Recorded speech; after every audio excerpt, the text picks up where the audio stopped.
Hi friends, മണിക്കൂർ ഇടവിട്ട് നൽകുന്ന GK ക്യാപ്സ്യൂളിന്റെ മറ്റൊരു അധ്യായത്തിലേക്ക് ഏവർക്കും സ്വാഗതം. This is Nitin and you are watching Brilliant TV.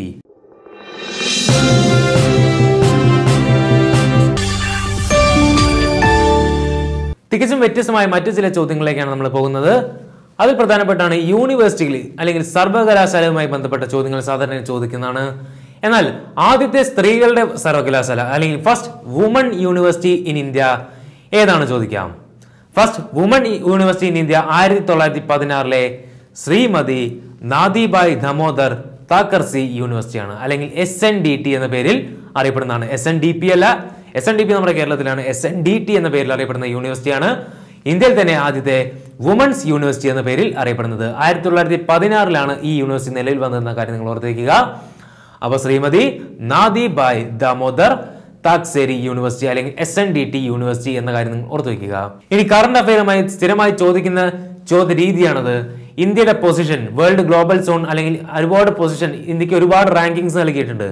അപ്പൊ അതിലൊരു പ്രധാനപ്പെട്ട വാക്കുമാണ് position of India in mobile internet speed. നമ്മളെല്ലാവരും ഇന്റർനെറ്റ് ഉപയോഗിക്കുന്നതാണ്, മൊബൈൽ ഇന്റർനെറ്റ്. അപ്പോൾ ഇന്ത്യയുടെ റാങ്കിങ് എന്നാണ് ചോദിച്ചിരിക്കുന്നത്. Position of India in mobile internet speed എന്ന് ചോദിച്ചാൽ 122 കൺട്രികളിൽ 109 സ്ഥാനമാണ് ഇന്ത്യക്ക്. വളരെ ബാക്കിലാണ് ഇന്ത്യയുടെ സ്പീഡ്, അല്ലെങ്കിൽ ഇന്ത്യയുടെ മൊബൈൽ ഇന്റർനെറ്റ് സ്പീഡ് 109 സ്ഥാനത്താണ്, നിങ്ങൾ ഓർത്തിരിക്കുക.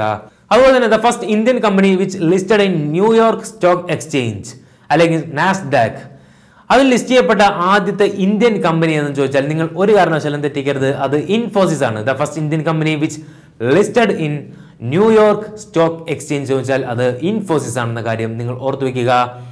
ഇനി വളരെ വ്യത്യസ്തമായ ചോദ്യമാണ്, ഏത് മുഖ്യമന്ത്രിയാണ്, ഏത് സംസ്ഥാനത്തെ മുഖ്യമന്ത്രിയാണ് ഒരു ദിവസം മാത്രം മുഖ്യമന്ത്രിയായി ഭരണത്തിലിരുന്നത്?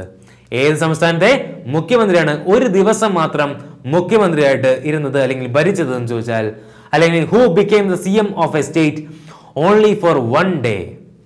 അത് ഉത്തർപ്രദേശിലെ മുഖ്യമന്ത്രിയായിരുന്ന ജഗദംബിക പാൽ ആയിരുന്നു. ജഗദംബിക പാൽ ഓഫ് UP ആണ് ഒരു ദിവസം മാത്രം മുഖ്യമന്ത്രിയായി ഭരിച്ചിരുന്ന വ്യക്തി, ജഗദംബിക പാൽ. അപ്പോ ഇനി ഒളിമ്പിക്സിലേക്ക് വരുമ്പോൾ ഏത് ഒളിമ്പിക് ഇവന്റിലാണ് താടി ഉപയോഗിച്ച് അല്ലെങ്കിൽ താടി അലോ ചെയ്യാത്ത Olympic event? Wearing of beard is not allowed in which Olympic event എന്ന് ചോദിച്ചാൽ അത് ബോക്സിംഗ്. ബോക്സിംഗ് ആണ് wearing of beard not allowed ആയിട്ടുള്ളത് എന്ന് നിങ്ങൾ ഓർത്തിരിക്കുക. അപ്പൊ നമ്മൾ ഇന്ന് പങ്കുവച്ച തികച്ചും വ്യത്യസ്തമായ ചില ചോദ്യങ്ങളാണ്. അവയുടെ ഉത്തരങ്ങളും പ്രധാനമായും കറണ്ട് അഫയർ വിഭാഗത്തിൽ ചോദിക്കുന്ന ചില 2-3 ചോദ്യങ്ങളുണ്ടായിരുന്നു. ആ കാര്യങ്ങൾ ഓർത്തിരിക്കുക. പ്രത്യേകിച്ച് RRB പോലത്തെ എക്സാമിനേഷനൊക്കെ ഇപ്പോൾ കറണ്ട് അഫയർ വളരെയധികം ചോദിക്കുന്നുണ്ട്. അപ്പത്തരത്തിലുള്ള എക്സാമിനേഷനൊക്കെ ഉപകരിക്കുന്ന ഒരു ചോദ്യങ്ങളാണ് നമ്മൾ ഇന്ന് ഉൾപ്പെടുത്തിയത്. അപ്പോൾ ഒന്നുകൂടി പറയാം, ബോക്സിങ്ങിനെ പറ്റി പറഞ്ഞു. ഏറ്റവും കൂടുതൽ താടി വെച്ച് കളിക്കാൻ സമ്മതിക്കാത്ത അല്ലെങ്കിൽ താടി വെച്ച് ഇറങ്ങാൻ പറ്റാത്ത ഒളിമ്പിക് ഇവന്റ് എന്ന് ചോദിച്ചാൽ അത് ബോക്സിംഗ് ആണ്. പിന്നെ തികച്ചും രസകരമായ പോയിന്റ് ആണ്, മുഖ്യമന്ത്രി കസേരയിൽ ഒരു ദിവസം മാത്രം ഇരുന്ന വ്യക്തിയാരെന്ന് ചോദിച്ചാൽ അത് ജഗദംബിക പാൽ ഓഫ് ഉത്തർപ്രദേശ് ആണ്. ഉത്തർപ്രദേശിലെ ജഗദംബിക പാൽ ആണെന്ന കാര്യം ഓർത്തിരിക്കുക.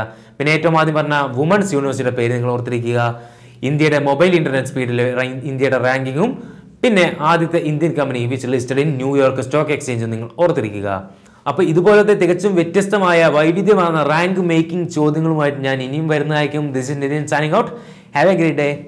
By for now.